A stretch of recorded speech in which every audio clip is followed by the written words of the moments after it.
Welcome back to the channel. We're going to continue working on our 2013 Buick Enclave all-wheel drive.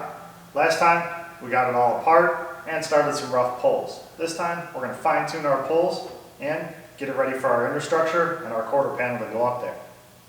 If you have no idea what this looked like before and you're new here, links up there to get you caught up. Let's get started. So first we're going to cut this quarter glass out so we don't end up breaking it, or maybe we'll break it while we're cutting it out. We're just going to use the air knife, go all the way around the window. Once that's out of the way, we can start drilling our spot welds out. We need to get this inner quarter out of here, but we want to save the panel that's behind it, so we'll use the flat tip drill bit. Now we need to remove the copious amounts of seam sealer they put in this thing. Apparently the guy that seam sealed this used to work at the Ford plant and built Mustangs. No wonder GM went bankrupt. So when you heat up the backside, pries off a little easier. It got a little hot in the one spot there, not that it matters.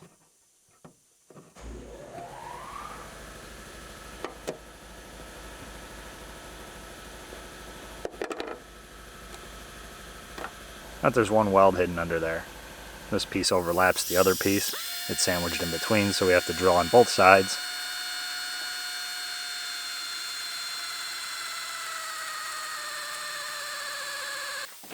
And now we can use our reciprocating saw. We'll cut most of it out. Then we'll have little scraps to work with, instead of trying to get this big piece out of there. I'm going to cut it right along the seam, and I'll drill the spot welds out later.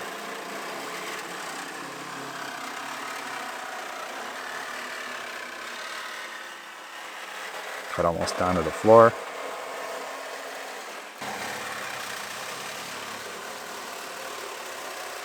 I'll cut the front half of it out.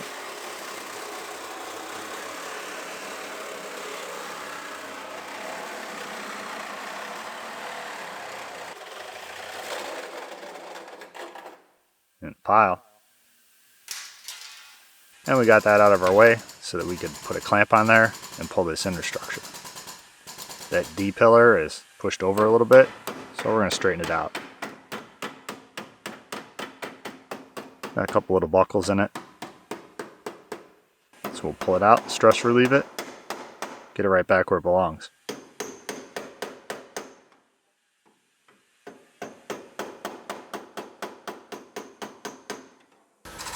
Now I'll move a little further down, do the same thing. Just keep moving down. Could have done it all at one time, but I didn't have two clamps. I don't know where the other one was. So we'll just do a little spot, work our way down until it's all straight. Now we're going to pull out our rail for the shock mounts. We just put a hook around the back of the shock mount and we're just going to pull on it. We don't care about the mount or the bolt. Both of them are bent. So we're just going to pull it out, stress relieve it, and get that rail back where it belongs so our new one bolts up in there.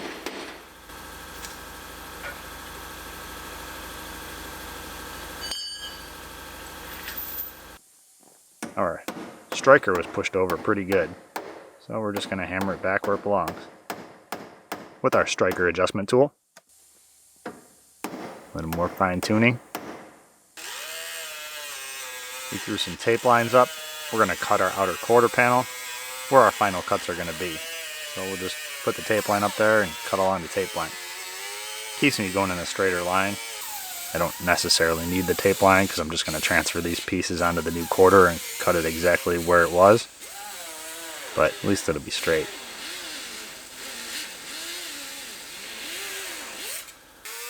Now we're going to cut the D pillar the same way.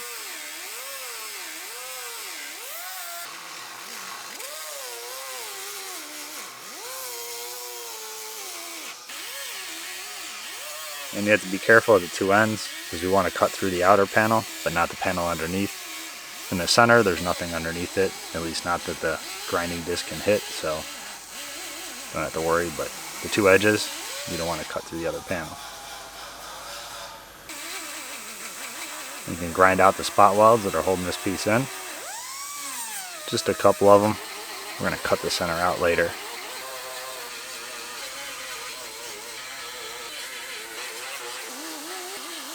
around the back. And now we'll cut our center out. That way we didn't have to drill the spot welds all across the bottom of the window. Mr. Spotty came back for this build since that one guy that lied and couldn't back up his claim in the last video took to insulting him. How desperate do you have to be to attack a piece of tape? Or how good is my work that that's your only option? Either way, I win.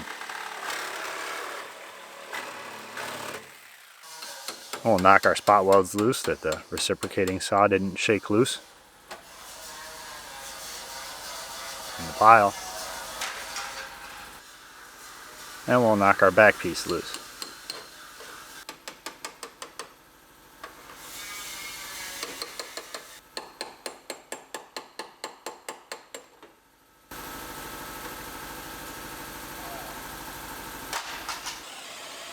We'll drill the spot welds out back here. And we'll separate it. The top panel we're actually saving. The panel that we're taking out is actually sandwiched in between the other two panels. Now we'll grind off the welds on the inside of the wheelhouse.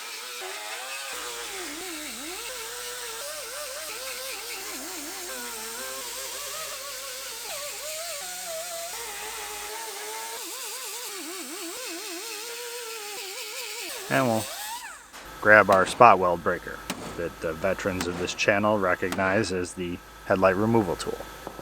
It's multi-purpose. Make sure we don't have any welds in there. We don't. So now we can cut the front. We're cutting through all three panels at the same time.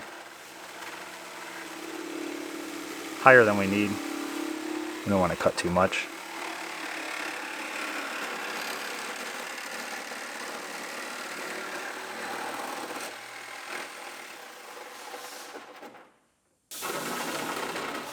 Cut our top off, disconnect it from the C pillar, and we'll disconnect it from the D pillar.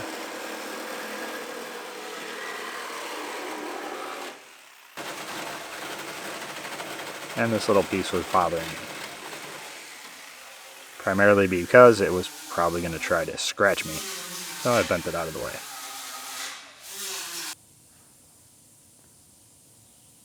Now we'll get our spot weld breaker again. Couple little love taps,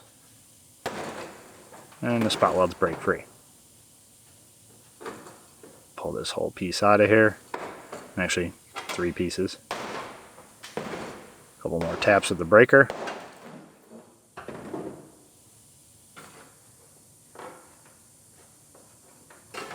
And there's always that one spot weld.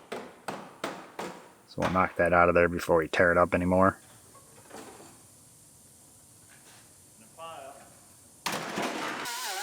I'm going to grind the spot welds out of the back piece. This is the quarter panel extension. We got the gnome over there. He's now the seam sealer removing gnome. So after I ground all my spot welds out, I'm going to heat it up because there is some bonding adhesive behind it.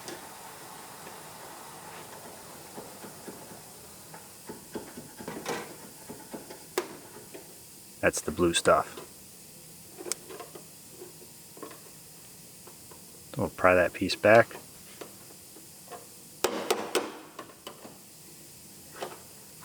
Might have to grind our welds a little more, or just tear it off. Couple more spot welds at the top to drill out. And we're going through 2 panels here. We actually want the panel that's in the middle, so we don't want to drill all the way through all 3 panels. Wiggle it out of there.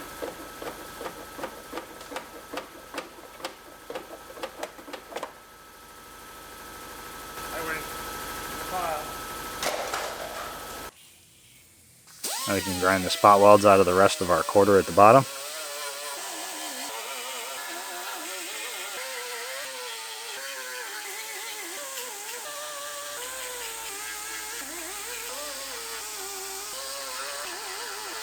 You need to take it off so far up, even though it's not damaged, because the piece that's underneath it goes further down.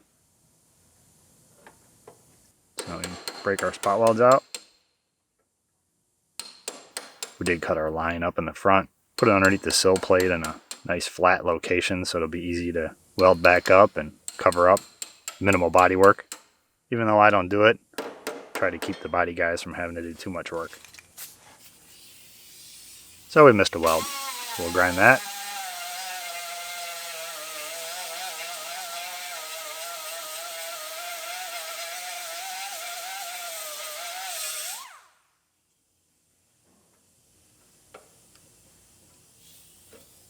Knock the rest of our welds off the top.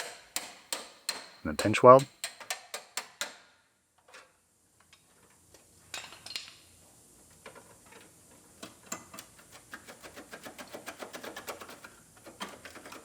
And violently shake it until it comes off.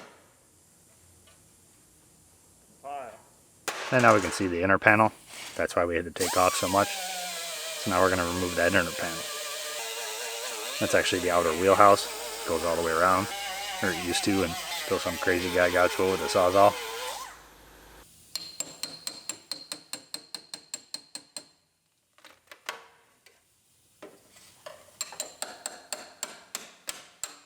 So we'll break all our spot welds out of there.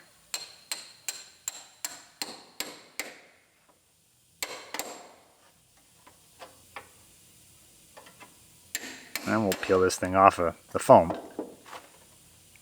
Now a lot of people think that that foam is there for sound deadening, but those of us that work on cars know that its main use is to collect debris and dirt and moisture and rot the car from the inside out. But its actual intent was for absorbing energy in an accident. Apparently they had a crash test dummy in the back seat, and he was sustaining some injuries every time they hit this with another car. One of the guys on the lab coats, who happened to be remodeling his house, said, "Hey, why don't we throw some great stuff in there and see if that helps?" Turns out it did. Next crash test, the crash test dummy was fine, and he went on to be the head engineer at Ford. You might recognize some of his work at Ford, like the 3.5 water pumps, the 6.0 and 6.4 power strokes, and the Triton 3 valve.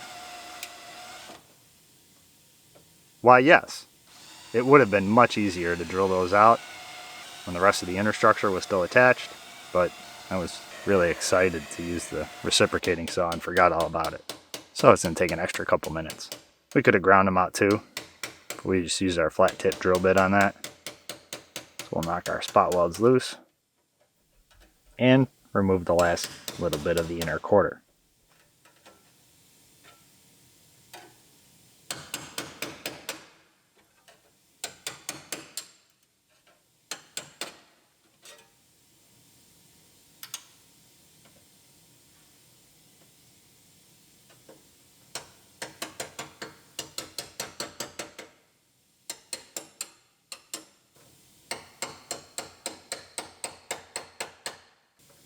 Twist that piece off and toss it in the pile.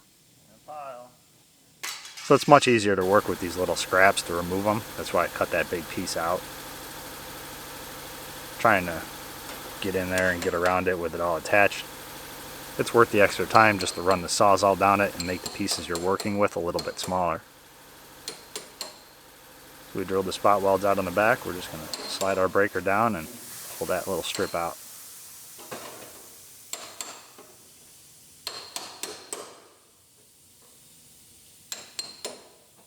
It's a little tricky at the bottom because that's where that piece goes between the other panels. So now I have to separate the back side of it.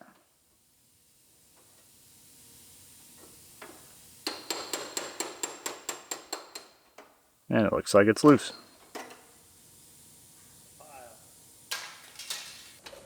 So the seam sealer removing gnome is now a weld prepping gnome. So he's just going to grind off the paint and the old welds off wherever the old welds were.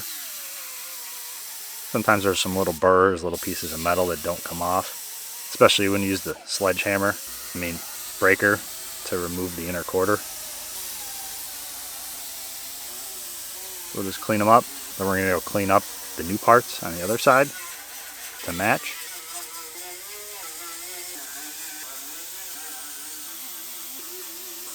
And just clean up the whole outside there. And once he's got everything cleaned up, I'm going to put some welds with primer on anything that's going to be overlapped. So some spots I'm not going to do just yet until the quarter's ready to go up. I'm just going to do what parts I need to get this welded in. Not going to go crazy, just enough where the welds are. We did already prime the inner quarter where the filler neck goes through. There's foam that goes around there we're going to have to put in later. So when we cleaned it all off, there was bare metal. So we just primed it, keep it from rusting. There's actually no welds on this one around the filler neck. It's just glued on, or foamed on. Not the same kind of foam that's in the C-pillar. That's rigid foam. The other stuff is flexible. So there's actually different kinds of foams too.